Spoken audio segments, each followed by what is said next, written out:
Hey Pascal, how are you doing? I'm doing great, Jeremy. What about you? I'm doing great, thank you.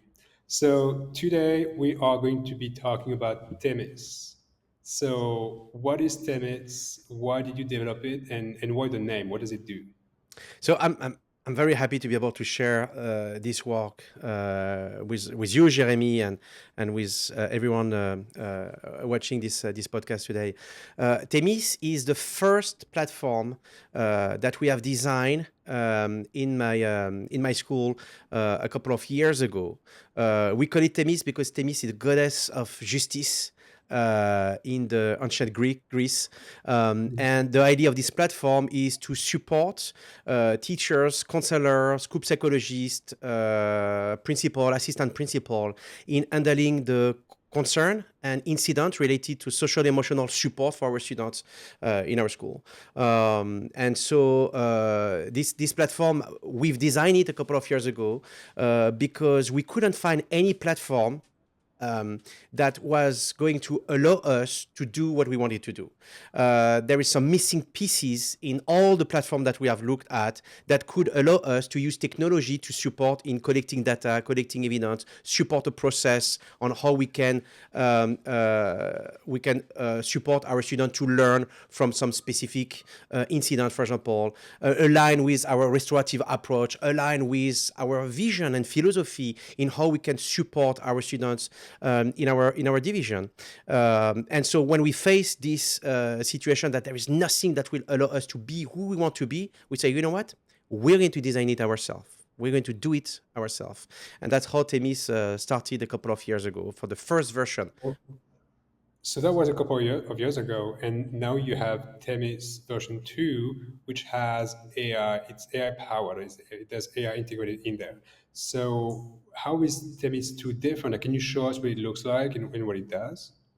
Yeah, I can show it to you. And the idea for us to develop Themis in the second version is we have found some limitation in the first version, and one of the limitation was a lot to do with informing other people about specific incidents, so they can take action also in order to help the students to grow from an incident or in order to support them in their social emotional need.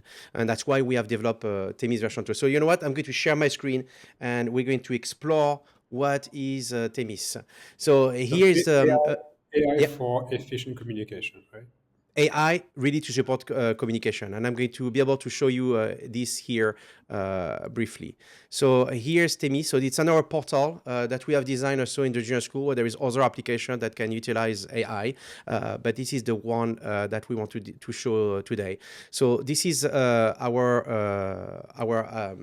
platform. But the first thing that we have used, that where we have been able to use AI, to utilize AI, was the most important thing. It's not about the technology. It's not about the platform that you see here. It's about our documentation, our process. How do we see incident management in our school? And the first utilization that I have of AI in designing Themis 2 was to reflect on our guideline.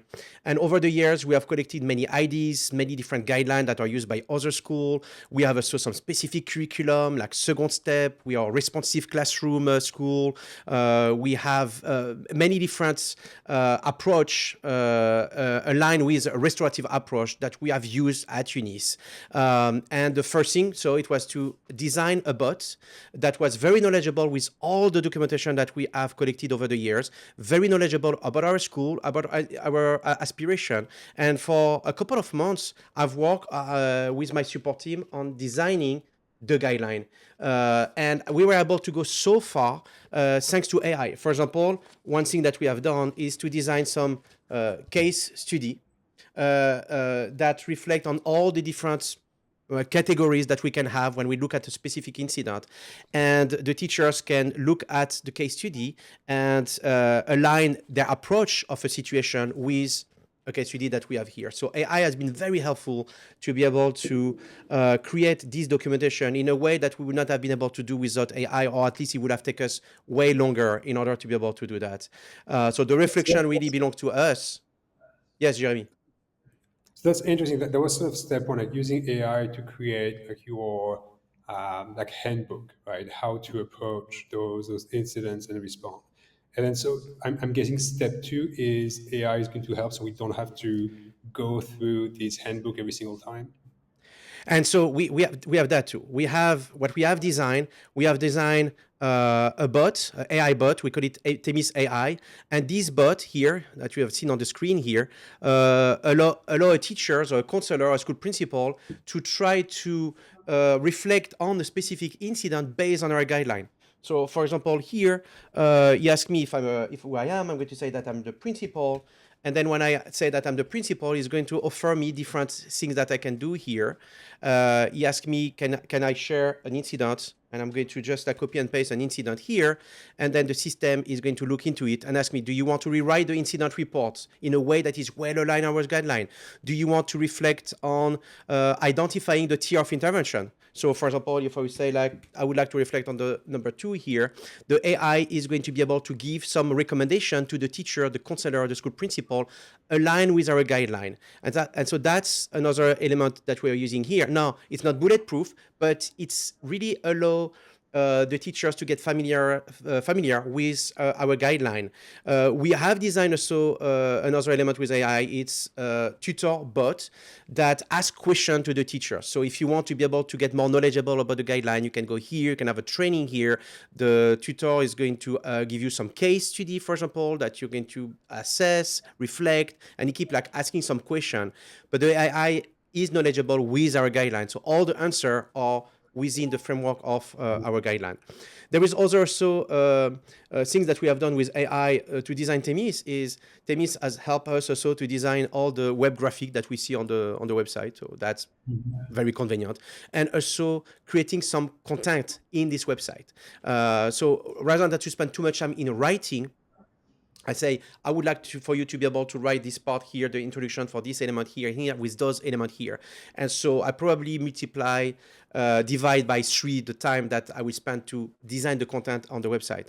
The last element here, the technology behind utilises some specific formula, simple formula that you can have in a Google Sheet, for example, and those formula were designed by AI. So rather than for me to type all the formula in order to be able to do some calculation on the dashboard that we have, for example, we have a dashboard with all the data we collect.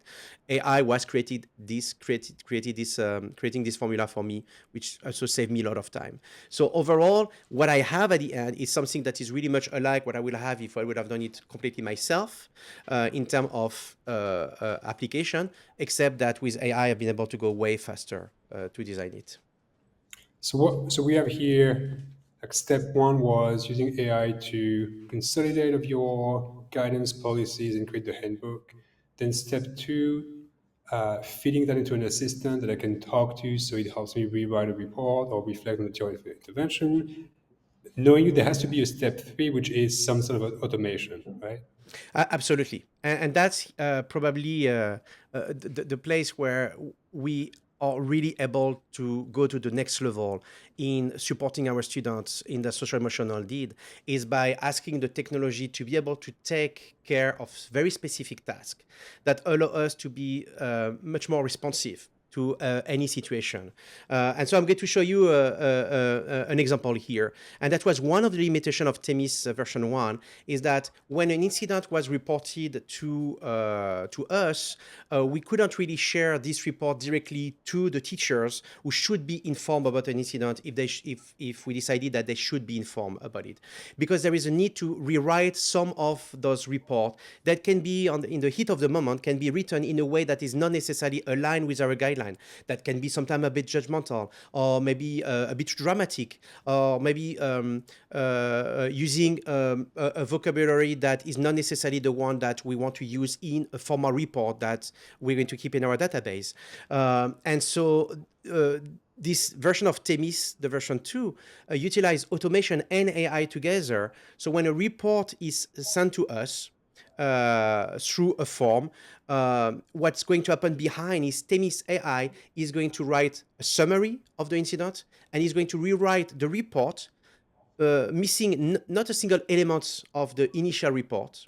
but a report that will be really well aligned with our guideline. And another element is that once this summary and this report rewritten is finalized, it's going to be sent automatically through a chat. And it's here, for example, an example here of a fake incident that happened where the support team received a report with all the detail about the incident that allow us to act on it.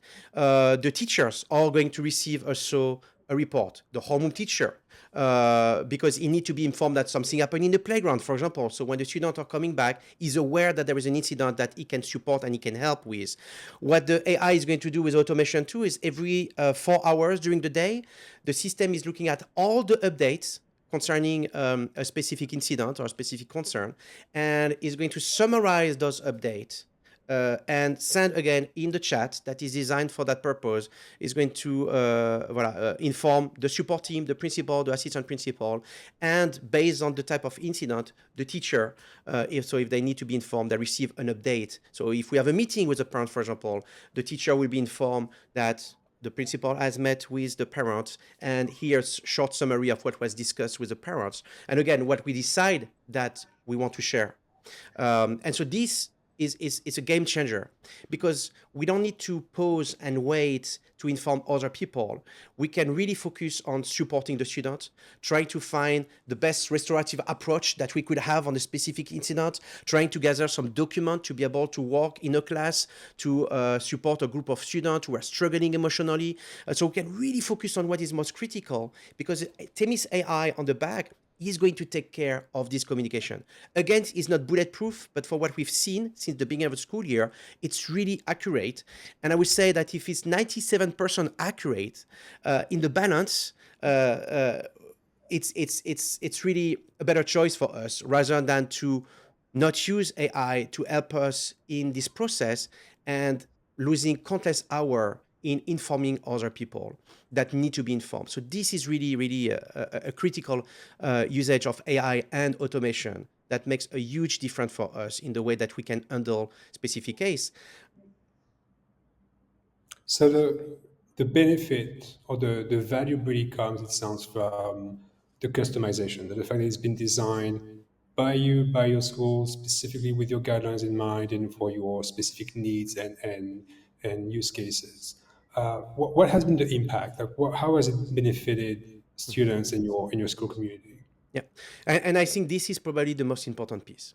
There is the automation is very important. The AI is very important in this process too.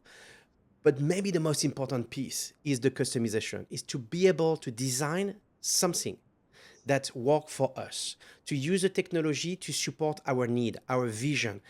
Themis AI in this version 2 has been designed to do what we want technology to do for us, and not us to try to fit in a box, to try to utilize a system that had been designed by other people that didn't have in their mind the way we want to work, the way that we approach specific social emotional needs for our students, and that's really critical. So I can give you an example here again on my screen here.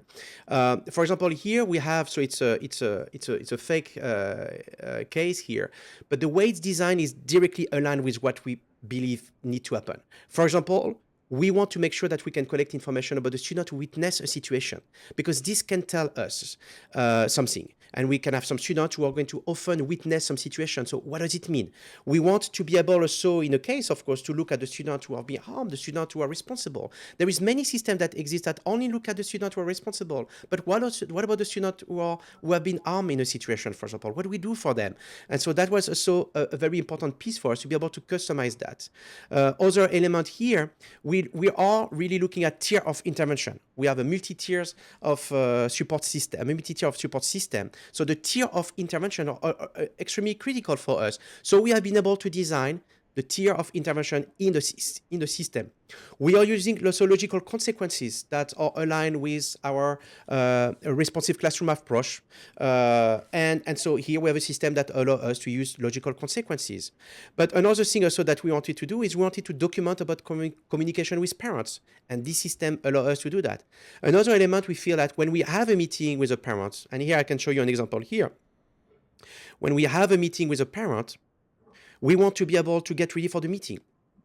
And here we have designed a system that, for example, add automatically the summary about the incident, that we can decide what are the goals for the meeting, the preparation note, and some confidential note. But another thing we wanted to have also is we want to be able to share notes with teachers after the meeting we'll have with parents, but it might not be the confidential notes.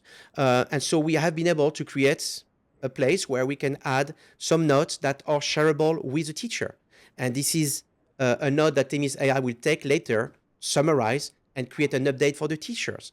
Another element, we wanted to be able to add some confidential note, and we wanted to be able to add also some updates so the case can be updated by anyone involved in this situation here. So basically here, what we have is we wanted to work in a certain way, and we have designed a system that can work that way, and not the opposite.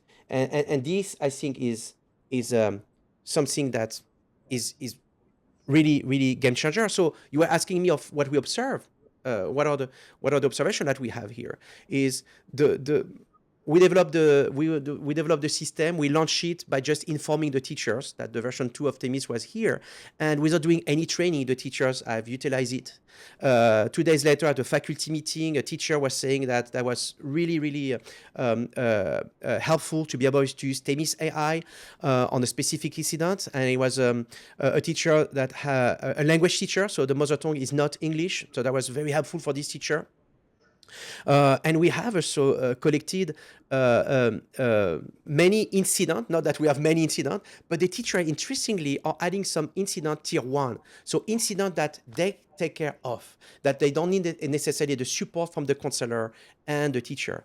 And that's one of the observations that I have here with the counselor, is that our goal here when we created this guideline here was to really push the tier of intervention, to be able to look at social emotional support in the same way that we have looked into for academic support, tier 1, tier 2, and tier 3.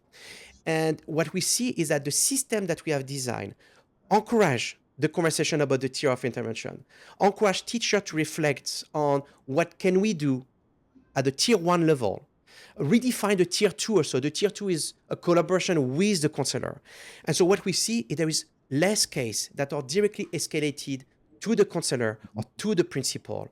And this is not that, it saved me some time to do other things.